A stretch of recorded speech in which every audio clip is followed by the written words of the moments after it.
Scientists from the National Institutes of Health raking in the royalties. But the over $325 million tally is raising concerns. Where's the money coming from, and what's it paying for? President Biden's long-awaited ban on U.S. investment in China meeting with mixed reactions. Some applauding it as a major blow to Beijing, while others calling the move almost laughable. $500,000 in U.S. tax dollars reportedly flowing into an illegal Chinese biolab. Public record highlighting the transaction into the California-based facility. And how dependent is China on imports from the U.S. and its allies? New research puts the figure at a whopping 70%. Could those import needs be the key to countering China's economic pressure? An expert weighs in. What do you think? Let us know below and subscribe if you haven't already.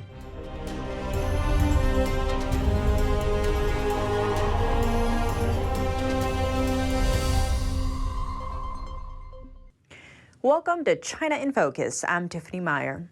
Over $325 million in about 10 years. That's the sum scientists from the National Institutes of Health received in royalties from Chinese and Russian entities and pharmaceutical companies. NTD's Daniel Monahan has the details on a new watchdog report. The report was released by transparency watchdog OpenTheBooks.com. It published over 1,500 pages of unredacted records resulting from a Freedom of Information Act battle with the NIH. The records identify companies that paid royalties, which NIH scientists they paid, what inventions they paid for, and when. Several of the royalty payments were from companies that later got federal contracts and grants, raising concerns about conflicts of interest. Former NIH Director Francis Collins and former National Institutes of Allergy and Infectious Diseases Director Dr. Anthony Fauci are among those listed as receiving payments between September 2009 and October 2020. The report says Collins received licensing payments from a minimum of 4 companies that have been awarded almost $50 million from the U.S. government since 2008. Fauci has previously stated that he donates all royalties to charity. The NIH lets inventors take the first $2,000 collected from a licensee and then 15% of royalties above $2,000 and up to $50,000, and 25% of royalties in excess of the first $50,000 collected each year. There is a $150,000 cap on royalty payments for a calendar year. The documents also show at least 34 Chinese companies licensing NIH technologies first funded by U.S. taxpayers. Some licensing fees were paid by the Wuhan Institute of Biological Products. The company moved its headquarters next to the Wuhan Institute of Virology in 2016. The Russian animal vaccine producer Pokrov Biologics plant also made several payments to 2 scientists from the CDC. Republican Senator Rand Paul recently called on the Senate to force federal employees to disclose such royalties, but that bid was rejected in committee by Democrats, joined by Republican Senator Lisa Murkowski. Daniel Monahan, NTD News. NTD reached out to the NIH for comment, and we'll keep you updated when we hear back. U.S. investments in China under growing scrutiny. President Biden unveiling new bans Wednesday, targeting artificial intelligence, quantum computing, and semiconductors. That's on the grounds of protecting national security. The rules also call for more government visibility into U.S. investments in China. That's as U.S. companies have invested billions into China over the years, helping to vault China into one of the world's most advanced tech sectors. Beijing firing back, calling it blatant economic coercion, but stopped short of countermeasures. While these restrictions don't kick in until early next year, reactions are already pouring in. Analysts and investors are telling CNN this is a major blow to Chinese startups. Senator Marco Rubio saying, quote, "This narrowly tailored proposal is almost laughable." Anders Kåre, a geopolitical expert and publisher of the journal Political Risk, says, I think it's something of a blow. I mean, the thing is that it's a restriction on investment from private equity and venture capital. Now, that leaves a lot of other investors who can still invest in China in these tech sectors. He adds what's really needed is an allied approach, and there are hints of that. The UK is considering whether to follow Biden's move. But on the other hand, the European Union is taking a more cautious step on trade restrictions, saying it will have its own proposals by the end of this year. China's reliance on the U.S. and its allies exceeds a staggering 70% on over 400 essential goods. The numbers come from a new analysis on trade data. Beijing denies weaponizing trade, instead pointing the finger at U.S. restrictions on tech exports to China. While countries in one-on-one trade fights with China work to bypass Beijing, de-risking and ally shoring to build alternative supply chains. According to the International Security Academic Journal, the U.S. and its allies have the power to dissuade or even penalize China's economic coercion when they work together. Former U.S. National Security Council Director Victor Cha said, quote, "Two can play this game if you want to." Cha encourages countries to collectively wield their own trade power against China, aligning with recent efforts by the U.S. and its allies to counter China's influence in various sectors, like telecommunications and semiconductors. A massive sum of U.S. taxpayer cash dumped into an illegal Chinese-backed lab. Over $500,000 was awarded a black market biolab in California. The facility was later found to have been experimenting with lethal viruses. Public records show a large portion of the money was granted through a state program by California Governor Gavin Newsom. The lab's background is also closely linked to China. 1 year ago, a Chinese buyer became the lab's major creditor after the small bio company went bust in 2022. Later that year, a garden hose sticking out from the lab caught authorities' attention as the building was thought to be empty.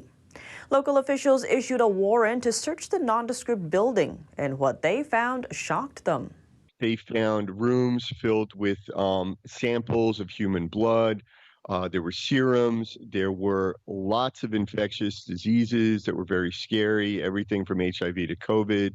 Hundreds of vials filled with deadly infectious viruses, all stored improperly. Graceffo warned that the Chinese Communist Party could have the ability to discreetly set up biolabs on U.S. soil. China bought a number of genomics companies in the United States. And they're basically collecting DNA samples from Americans and feeding this into a massive database. Besides concerns over American privacy, Graceffo told NTD that the CCP could even tailor genetic diseases to specifically affect Americans by using its DNA database. Turning now to Shanghai, the head of China's immigration service empire was arrested Thursday. Police are asking the company's president to hand over all of her clients' documents. Here's the story. China is targeting immigration groups. Shanghai police just arrested the head of an immigration service giant, He Mei, among 4 other staff members on Thursday. The group is China's biggest immigration service agency. It's known for aiding Chinese police in moving to the U.S. He's agency has served numerous clients for decades. According to a person familiar with this matter, police are now asking He to provide all of her customers' documents. According to Bloomberg, local police arrested the 5 on suspicion of foreign exchange crimes. But a Chinese whistleblower says the immigration service's customers' information and potentially acquiring billions of dollars are what's really at play behind the arrests. Now the whistleblower is urging all U.S. green card or citizenship holders from China to leave the country immediately. Balancing AI smarts and privacy. That's the debate over recent changes to Zoom's terms of service. The popular video conferencing platform is now facing questions for collecting user data without consent, including from private conversations, and for using it to train artificial intelligence models. A now deleted viral tweet reads, "Zoom terms of service now requires you to allow AI to train on all your data, audio, facial recognition, private conversations, unconditionally and irrevocably, with no opt-out." Zoom quickly responded that the company won't use private content without consent. But the terms do allow Zoom to use other data to train its AI, including user activity. Zoom claimed ownership of that data in a blog post. Now, some have likened that access to the company peeking into its users' virtual lives. Something else to note, Zoom CEO Eric Yuan was born and raised in China, later immigrating to the U.S. Experts point out that although users theoretically have control over how their information is used, in a professional setting, it's not feasible for an individual to decline a meeting or avoid using Zoom entirely if they disagree with the policy. China's recovery had underwhelmed. This is the conclusion that German engineering company Siemens drew in its earnings report on Thursday. The company's revenues fell short of estimates in the latest quarter. The CEO blamed weaker demand in a number of markets, stating most notably in China.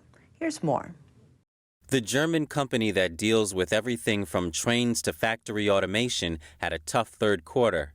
By the end of June, Siemens' industrial profit fell 4%. Its shares also down nearly 4% in pre-market activity. CEO Roland Busch told reporters, quote, "Recovery in China's manufacturing sector has been slower than anticipated," adding, quote, "As a result, we expect the trend to stay flat." China is Siemens' third largest market, and the country's economy right now doesn't seem to be bouncing back after the lockdowns last year. What's more, tensions are rising between the U.S. and the Chinese regime. The Biden administration on Wednesday announced new restrictions on U.S. investments in China in sensitive technology. Now Siemens CEO says their customers are looking for new investments and facilities outside of China. Another big story to look out for, $5 billion worth of NVIDIA chips reportedly ordered by all four of China's internet giants. The high-performance chips vital for building artificial intelligence. What's driving the buying up? That report and more coming up tomorrow on China in Focus. That's all for today's China in Focus on YouTube. We're now sharing a shortened version of our program here after being demonetized for 2 years. Here's what to look out for in our second half. Feng Shuozhou helped organize a pro-democracy protest in Tiananmen Square on June 4th, 1989. That's the day China's People's Liberation Army took aim at unarmed students with rifles and machine guns as they asked for democracy and better access to education. We spoke to him during a previous show about his story. But what does China's current human rights situation really look like? And how do overseas rights organizations plan to help people there? We welcomed Chinese human rights activist Feng Shuozhou back on the show for details. The full episode is available on our partner platform, Applauding TV. To sign up, click the link down below. Thanks for watching China in Focus. I'm Tiffany Meyer. See you tomorrow.